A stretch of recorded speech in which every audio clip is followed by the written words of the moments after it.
What's going on, everybody? This is Gainz Gaming. Today we are covering possibly one of the biggest updates coming to Rise of Kingdoms in the near future, and that is update 1.072.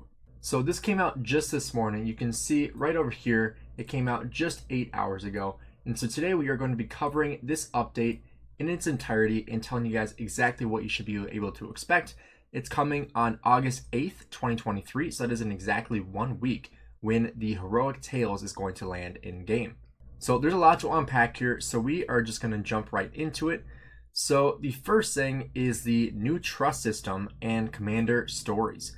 So they are going to add something called the trust system for tons of new dialogue for 10 commanders, including Double C, Minamoto, Ethel, Cleopatra, Siandak, Joan of Arc, Scipio, I'm assuming not Prime, Sun Tzu, Belisarius, and Lohar.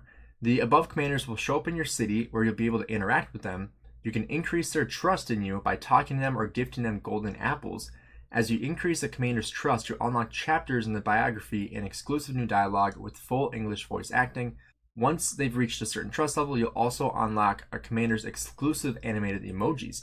So that's interesting. This actually sounds a lot like stuff that happens in Call of Dragons, I believe, from what I remember when I first played that. Where like you have trust with like some of the people walking around your city. So this is interesting that you can actually unlock exclusive emojis if you go ahead and do these little trust interactions. So that's pretty interesting. Next year we have Across the Sea Stars, Altair and Vega are fated to meet again. The Kixi Festival event series has begun. We prepared a number of events for the occasion. Esmeralda's Prayer, which, you know, always sucks. Esmeralda's Treasures. War of the Ruins is coming back. If you guys remember that, like basically free-for-all battlefield.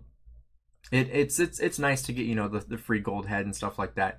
Race Against Time is coming back as well, where you eliminate the most barbarians in a short period of time. The more barbarians you hit, the higher the score.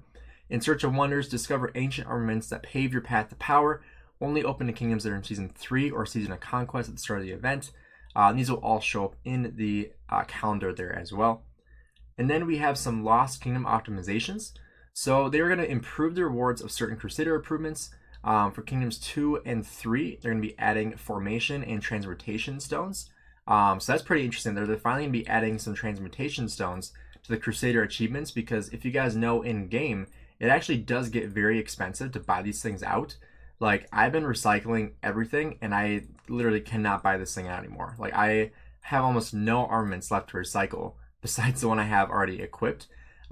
So it does get really expensive, and like I literally can't even buy at the shop anymore because they're literally just so expensive to buy.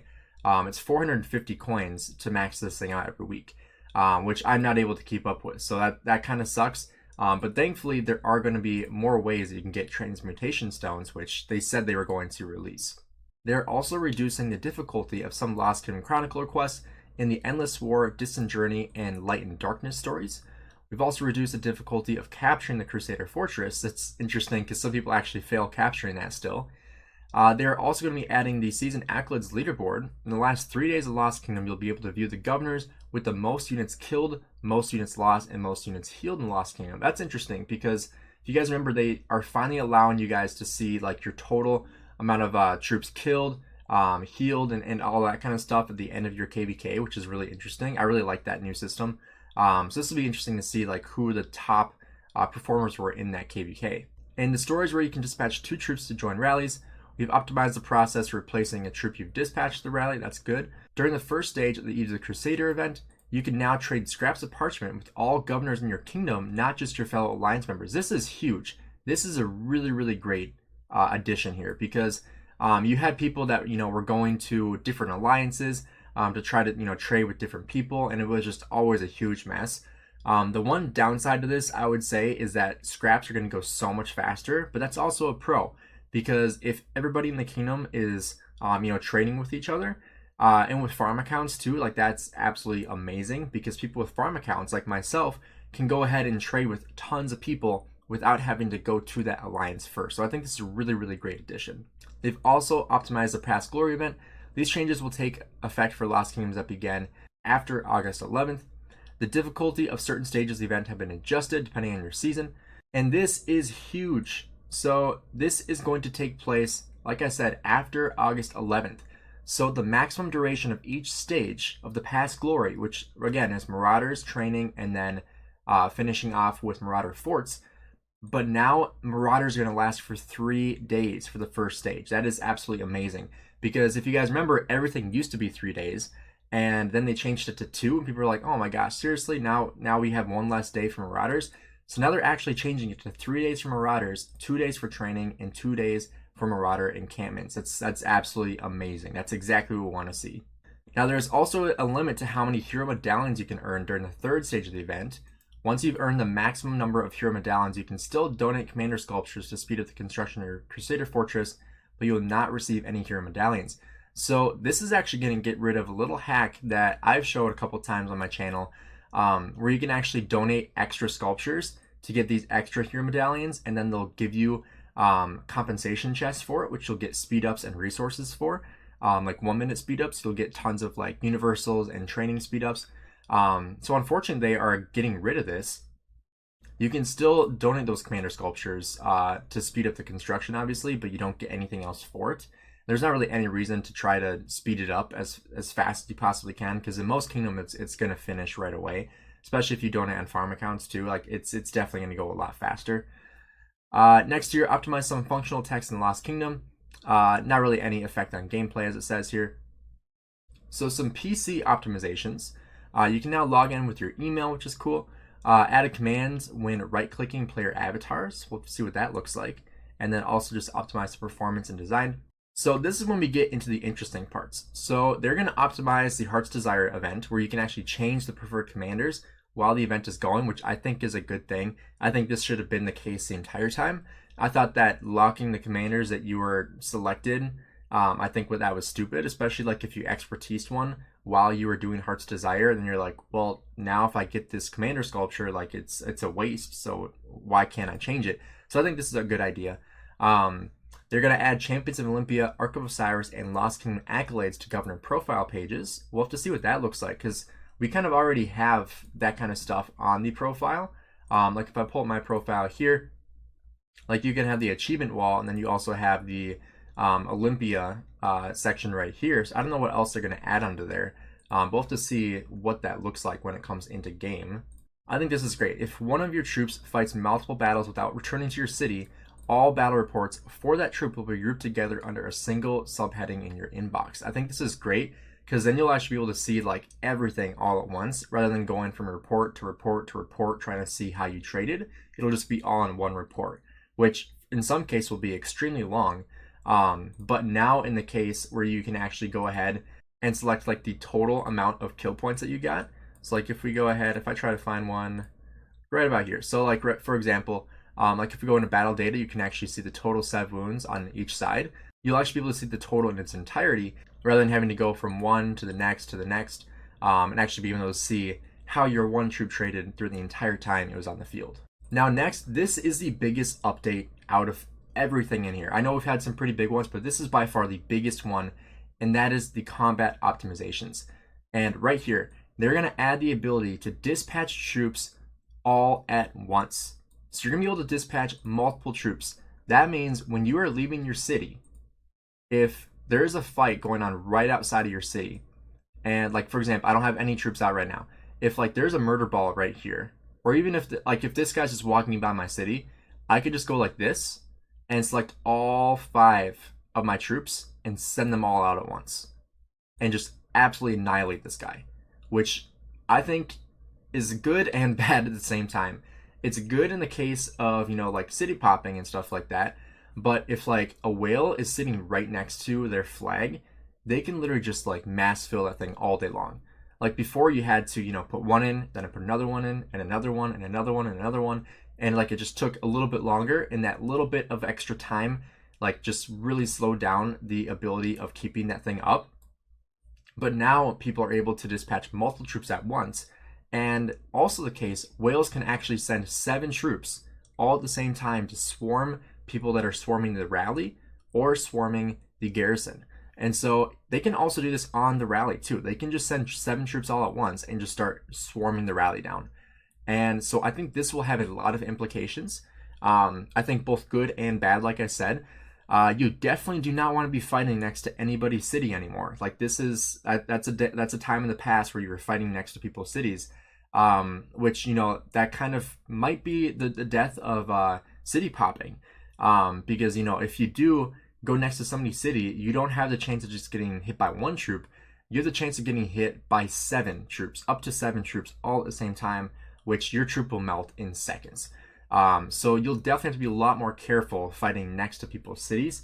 And it looks like it'll be on the troop dispatch screen if you just select multi-select, to select which of your saved troop templates you want to dispatch. So I'm assuming, like if we come back in the game here, I'm assuming what that means is there'll be like a section, whether it's like over here on the bottom, whatever that's going to look like, and it'll be like send out 1, 3, and 4 or something like that. Like you can build your own custom things. Like for example, like if you're, for me, like I don't use this 5th March right now. I'll be having a 5th March, but right now I don't use it. I have this for Ark of Osiris. And so like I don't want that 5th March out. So I would have to be able to do 1, 2, 3, 4 and not send out 5. And that way, it doesn't send out my troop with no gear on it, right? So I think that's a really, really great thing. Next year we have add garrison plans for your city's commanders. If one of your default garrison commanders isn't in your city will switch the next available garrison plan. This is great too, because if you don't have your city garrison in your city, like for example, like what do I have here? I think I have Scipio. So I have Scipio Zuge right now. If I were to be like barb farming or something like that, AoE barb farming, and I send out my Zuge, like I have no idea what's in my garrison now. And it's Constantine. I would not want Constantine there. So then I'd be able to have like, okay, I want Charles Martel as my backup, or I want YSG as my backup. And that way you can actually have like a backup plan. That way, when your troops are out of the city, you are able to have a backup plan for what's going to be on there. That way you're not screwed when the rally hits, if a rally hits. And here, when dispatching troops to join a rally or garrison, if there are multiple recommended unit types, the system will prioritize adding recommended unit types when creating a default troop in descending order of priority: infantry, cavalry, archers, and siege units. That's interesting. Unless it's like something the rallier can decide, like what they want to have coming, like if it's a mixed unit. Otherwise, I don't know how the system will prioritize adding recommended unit types. Because if like you send like Trajan, for example, and like it's gonna automatically select like 80% infantry, 10% cav, 10% archers or something. I'm not sure what that will look like. We'll have to see when it comes into game here. And then here, improve tap and hold interactions on the map, reducing the chance of tapping on things by mistake. Okay.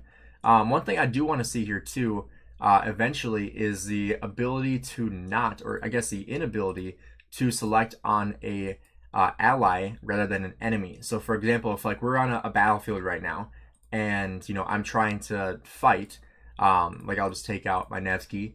If I'm trying to like select somebody like right here, and like I'm trying to attack them, the blue march will show up too. Or like if I'm like in dot mode and I try to go ahead and attack somebody in red, like the blue just gets in the way. And so I hope that's something that we can get optimized here eventually too. But this might actually be what it looks like, the tap and hold section here. So I think that might be something that could help with that, because it says reducing the chance of tapping on things by mistake. So hopefully that's what it is. And then next year we have make fog effects in Champions of Olympia and Ark of Osiris smoother and softer. Okay. Change the location of the exclude button in Champions of Olympia and Soroli, make it more intuitive and easier to access. I honestly don't even know if that works, because like I've tried to exclude people and then they continue to match with me. So I don't understand it, but like that has never worked for me in the past. So maybe it'll work now. Added the shortcut to the Kurok ceremony event. We have that here coming up in a couple of days. I think actually at reset today we'll be having that coming into game, which is honestly an amazing event because you get 12 gold heads for maxing out the last level, which is an amazing value. Obviously you have to spend AP to do it, but if you balance it out over the 4 days that it's here, you don't have to spend any extra AP. It's very easy to finish without spending AP, as long as you're T5. But if you're not T5, you probably shouldn't be doing the hardest event anyway. But that was the last of the optimizations there. So in conclusion, I think that this update is insane. I think it's way bigger than people are making it out to be. Because like, first of all, you have the ability to send out up to 7 troops at the same time. Like, that is insane. That's something we've been asking for so long too, and they're finally adding it to the game. So I think this is an amazing update. Heart's Desire is also huge too, being able to change the preferred commanders. Next year we have the 3 days of the Marauders, which is crazy. We've been asking for that for like over a year now, probably over a year. We've been asking for this. On top of that, we have the transmutation stones coming into the Crusader achievements, which is exactly what we want to see, because we need more of those transmutation stones, because it just gets so expensive when you start locking things. So in general, this update is absolutely crazy. I think this is probably one of the best updates we've gotten in a long time. So I hope you guys are also excited for this as much as I am. So let me know in the comments below what you guys think about this update, what you guys are most excited about. And once again, thank you guys for checking out the video. I'll see you guys in the next one.